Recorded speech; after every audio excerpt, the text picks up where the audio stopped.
In this video, I will share the real reason why students misbehave in the classroom, why kids challenge adults, and how to deal with these situations when they occur. Watch this video until the end, like and subscribe, and share with someone that needs to hear this. Okay everyone, I'm Eric from Etecute.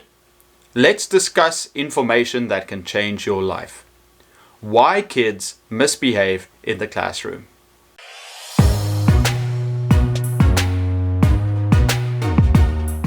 When I was studying to become a teacher, myself and every other student wanted to know why kids misbehave. Because if we knew that, we would be more confident in the classroom and more accurately react when something did happen. We soon learned that professors, senior teachers, and most of all educational researchers had no idea why students misbehaved and how to correctly deal with it. Instead, they gave us cliches, unreliable advice, and told us once we gained enough experience, we would figure it out. Shake my head. When people don't understand something, they lie to cover it up. Luckily for you, I'm here, and I'm going to share my theory on why kids act out and how we as educators should deal with it. Perhaps it's right, perhaps it's not. But you can be sure that at the end of this video, you'll have a better understanding of your students' minds and become a better, more confident teacher. So why do kids misbehave? They act out to protect themselves. Kids want to feel safe, so they have developed this instinct to test leaders to make sure they are powerful enough to make good decisions, have self-belief, and lead the group to a prosperous future. Thousands of years ago, if you had a bad leader and they made a horrible decision, that could destroy the tribe. You could get eaten by wild animals, you could get attacked by another tribe. Therefore, we have to test our leaders to make sure that they are competent and reliable. You have to remember that public schooling has only been around for 150 years. Compare that to how humans have evolved over thousands and thousands of years to have that instinct to survive. And children, as the most vulnerable part of society, has also learned how to survive by testing their leaders. But you might think, Eric, stop. Not all my students challenge me. I've got some well-disciplined, gorgeous children that are just a treasure in class.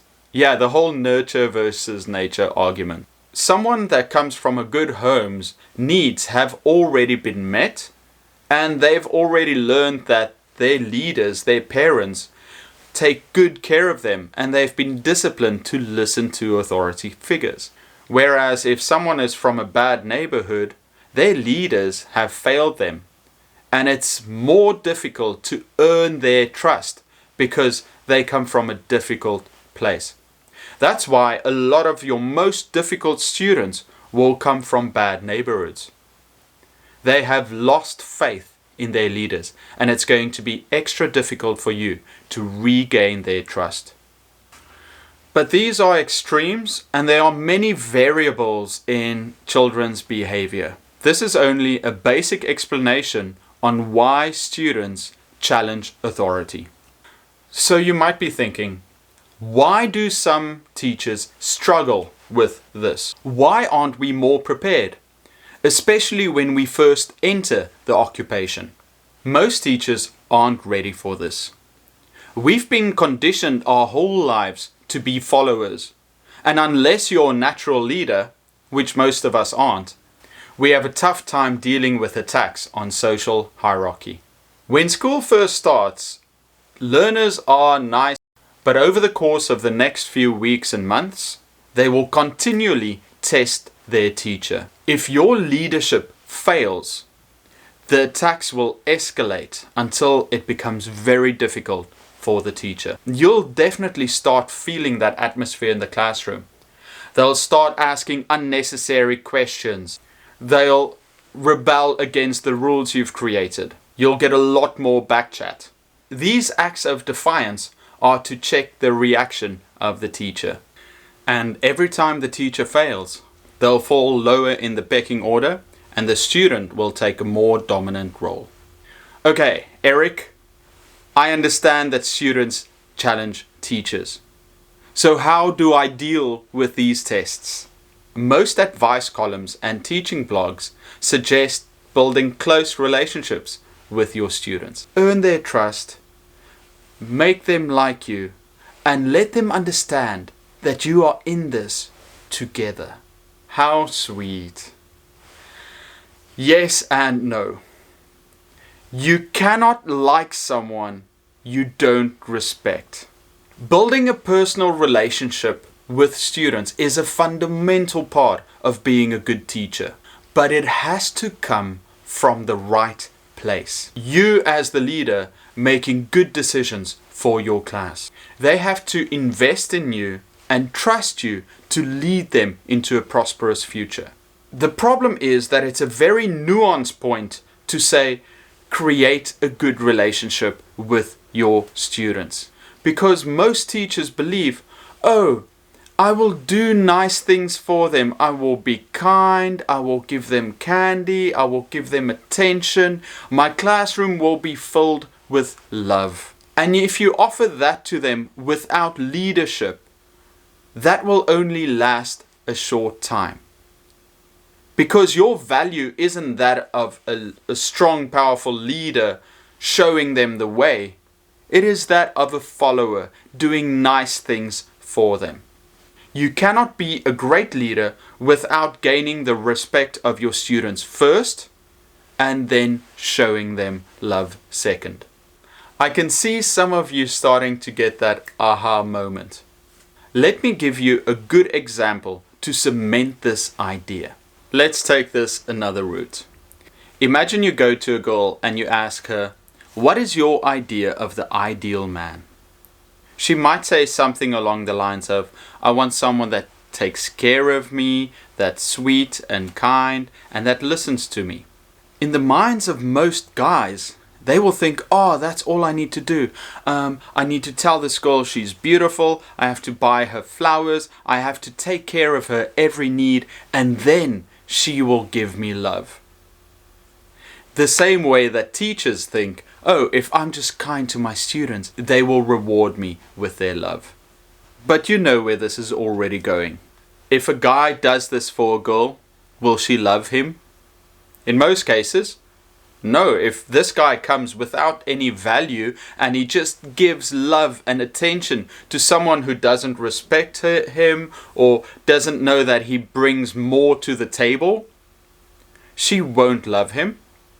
She might let him hang around her, she might listen to him, but will she ever love and respect him?